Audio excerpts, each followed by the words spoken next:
This episode of Bout That podcast brought to you by Tarnation Gym. Stay tuned until the end of the program to hear the shameless plug. Now, time for the show. All right, guys, welcome to week 7 of About That Podcast. This is podcast number 8. I'm your host, Neil Blakemore. Hello, everyone. Joining me, as always, is my man, Mr. Luis Cruz, who got his first W this week. Look at the guy all dapper, dressed up, man. What is that for? Is that for your win? Tell me, Cruz. Yeah, I feel so much better now that I won. It's like, like coffee tastes better. The sun it's a little warmer. The sky is a little bluer. It's just a wonderful, wonderful thing. Cures I all hear you, illness. man. I hear you. All right. I hear. I haven't experienced that in quite some time. My team is kind of going down, but we'll talk about that in a little bit. Right now, let's hit some of the recap of the previous week. Cruz. Let's do that. Okay, we have the Lucha Maniacs and with 147 points and average tickets with 107 points, a win by 40 points. Canadian Tiger lost to Metropolis Sharks 152 to 118. Tar Nation won with monster numbers 175 versus Casa with only 72 points. Then the Brewery, another loss, 157 for Brady Bunch, and for the Brewery, 144. The Funsies took down Mata Italia 150 to 135.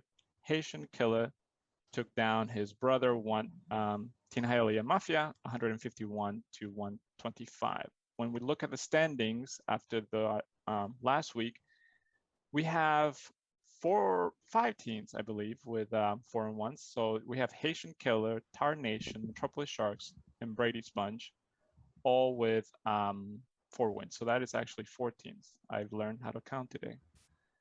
The Funsies has 3 wins and 2 losses, a number on the number 5th spot. Then you have Hialeah Mafia, the Brewery, Canadian Tiger, and Team Casa, all tied with 2 wins and 3 losses. And then at the bottom, you have 3 teams with 1 win and 4 losses, which are Mata Italia, Lucha Maniacs, and above average dead cuts. When we look at the rest of the season ranking, it's again weird. Team Haitian Killer, it's number 1. The Brewery is number 2. The Brady Bunch is number 3. The Lucha Maniacs number 4 somehow. Canadian Tiger number 5. Hialeah Mafia number 6. Mata Italia number 7. The Funsies number 8. Number 9, it's above average Ditkas. Tar Nation, it's a number 10. I don't know how. 11, Metropolis Sharks, and then Team Casa at number 12. So, Commissioner, before we get into the games and all that, let's talk about Hannah's prediction. She did 3 out of 6. What do you think? Could she start picking your stocks? Well, I mean, yeah, 3 out of 6 is definitely better than I do with my stocks, but I will give her a break on this. I mean, we're in Korea, right? It might be a little lost in translation, maybe a little Korea time. She got 3 out of 6. Maybe she had, was lacking sleep. We never know. She got 3. I think she picked some of the big ones there, but we'll see how she does in the future. Maybe we'll bring her on again for another segment. Yeah, you would have wished she was wrong with you, but she was right on with you. I would have, man. Let's talk about that a little bit for last week. I'll just start with me since we just mentioned mine. I know Squid Haitian Killer there was giving me a hard time, and so was Rob. Like I love Rob. I love the new villain Rob coming out. I'm loving it. He was giving me a little slack, a little shit for not able to break 100. And Lamar Jackson says, "Hold my beer," and he puts up 44. It doesn't allow me to get the win, but still, it's nice to know my boys can soar every once in a while. Yeah, so Lamar Jackson, what's your this week was LeBron James, and the rest of your team was just like whoever's the bump of the season. Hey, LeBron is playing. Hey, if one person carries him, I'm not mad at that. But with that being said, it seemed like almost the week of the quarterbacks, man. You had Lamar Jackson, you had Justin Herbert, you had Josh Allen. Who else did we have that had monster number for their quarterbacks? Tom Brady, still doing it. Tom Brady, man. I'm telling you, he's signed the deal with the devil. And on the flip side, you had some of the other quarterbacks that really did bad. I mean, Russell Wilson got hurt. Pat Mahomes didn't look like Pat Mahomes this week, and the Chiefs aren't looking like they used to look like last couple of years. I think they're kind of struggling a little bit. They got to find their way. Yeah, so it's kind of up in great quarterbacks or some really bad quarterback play. Yeah, and I mean, when you talk about the actual fantasy football side in our league at least, there weren't very many close games this week. I think a lot of games were decided early or were not really in striking distance. And I think that's because that a lot of there were players with big numbers like Lamar Jackson or Tom Brady, that allow people to just put massive numbers. I mean, Rob won but 100 points. I think that's a lot. I mean, he could have probably beaten two teams. Well, the amazing thing with Rob winning by 102 points is twofold, really. I mean, his quarterback got injured like second quarter, and he still was able to put up 102 with, his Mark Andrews getting 36. Also, I tell you, man, Cassow might have some type of, bad juju on him. He just seems to always get Barkley, and Barkley always gets injured. I don't know how long he's going to be out. Yeah, but hopefully Cruz, you kind of stuck it to him as well on the waiver wire pickup. I saw. Well done. Yeah, I did. I jumped on his backup, but I don't think it's going to be. Hopefully, it's not going to be long for Cassow, because I mean, it's you never know, but hopefully it's not a severe thing. Speaking of teams and stuff like that, let's do a little bit of the true contenders and then the people who are just pretending. There we go. And I'm sure you have yours. I got mine. Okay, so we're back. By the magic of editing, you probably would not see this, but we had some glitches where we lost communication. Yeah, exactly. So we were talking about pretenders and contenders. I think the pretender so far, for me, it's Rob. And the reason behind that is because he actually lost now Russell Wilson. And by losing Russell Wilson, I think DK Metcalf, maybe it's downgraded a little bit. We'll see. Maybe it's a good thing for DK. But I think as far as pretenders, Rob's team has been overperforming, and we'll see if that continues or if the clock is going to strike midnight and his team is going to turn it into a pumpkin. What do you think, sir? Yeah, that's surprising to me. I get it just because he's very wide receiver heavy, but this year we have the 3 wide receivers, so I think he did that strategically, and he's been getting lucky with his running back. So I'm going to write it out. I'm not going to say pretender on him yet. I don't know what constitutes a pretender. I mean, you have to have 3 wins, 4 wins, but I'm going to break it down to 3 wins. Right, somebody that's got 3 wins, which to me would be the funsies, actually. And the reason for that, I know it's very strange, but she has that quarterback running back combo, which is nice on paper. But I think it's very one-sided. If they're not performing well, that's going to be a big hit to her team. Plus, you have CeeDee Lamb. There's a lot of wide receivers in that in that offense. A lot of ball to go around. Claypool and Harris are also on the same team with Russell, with Ben Roethlisberger having to throw the ball. He's getting up there. Who does he get it to? You got Smith, who is the rookie, and then she's got Murray in her flex, which you never know with the Ravens right now who's going to get that ball. So I would say that, even though she's got 3 wins, I think she's on the cusp a little bit, but I would say that is the pretender. The pretender. Let me go with my contender, Cruz, then I'll shoot it back to you. You can tell me what you think, okay? I'm going to go. Let me take a look here. Not that one.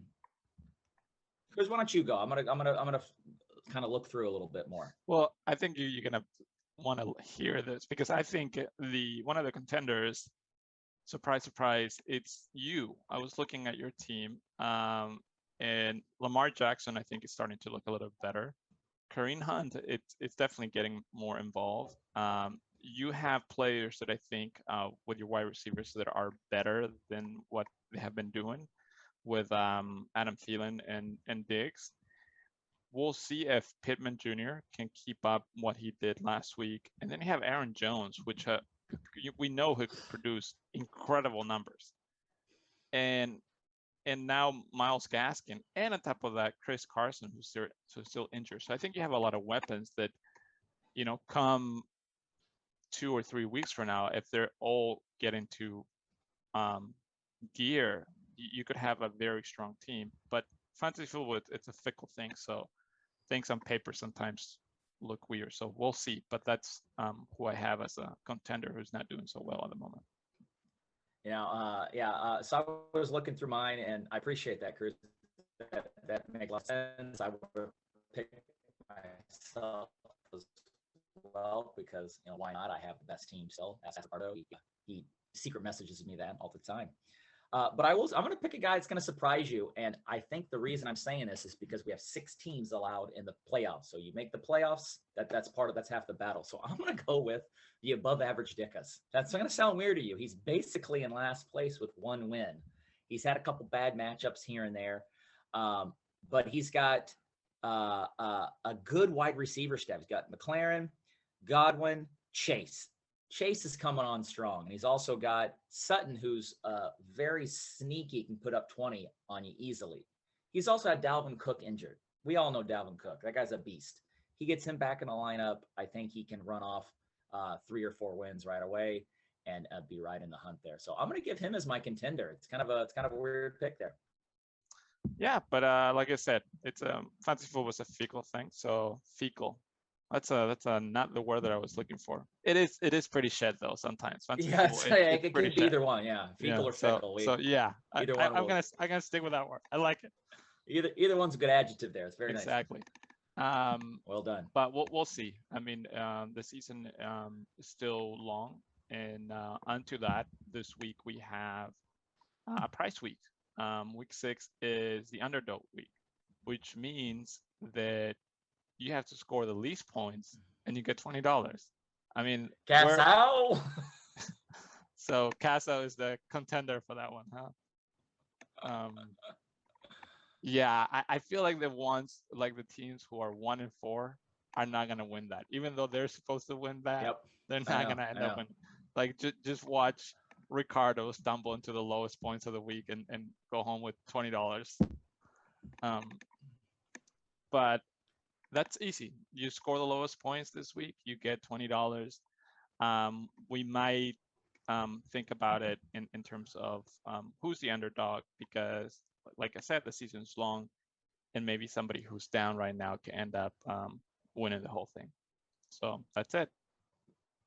All right, guys. Enjoy your week. Check the waivers or any of the free agencies, see if anybody's on there, and good luck to you. Trades. I just did one. So. Cruz, yeah. you took the words out of my mouth. You did a trade. I don't mind it actually on both sides. I see Trades. that Daniel's playing the game. He needs a running or a tight end. You need a quarterback. Boom. It worked out. I think Stafford's going to be well, and you picked up both your tight ends off the free agency, so you did a great job. We'll see. I could have used one of those tight ends, to be honest with you. Well, awesome. Trades. Let's see what we can do. All right. Thank you, guys. Bye. See you guys. I'm going to go to bed. Cruz is going to work. Have a great week, guys. Bye-bye. Hi, everybody. This is Rob Cunningham, owner of Tar Nation Fantasy Football Team, as well as We Rock the Spectrum Kids Gym here in Davie, Florida. And We Rock the Spectrum is a kids gym for all kids to come play and have fun together. But also a place, I think, for fantasy football teams to come and get some, advice on how to improve their teams too. So let me show you guys around. Probably our most popular thing we have is our zip line. And zip line is called the Hialeah Mafia zip line. And you start the season up on top of the world. And Tyler hit it.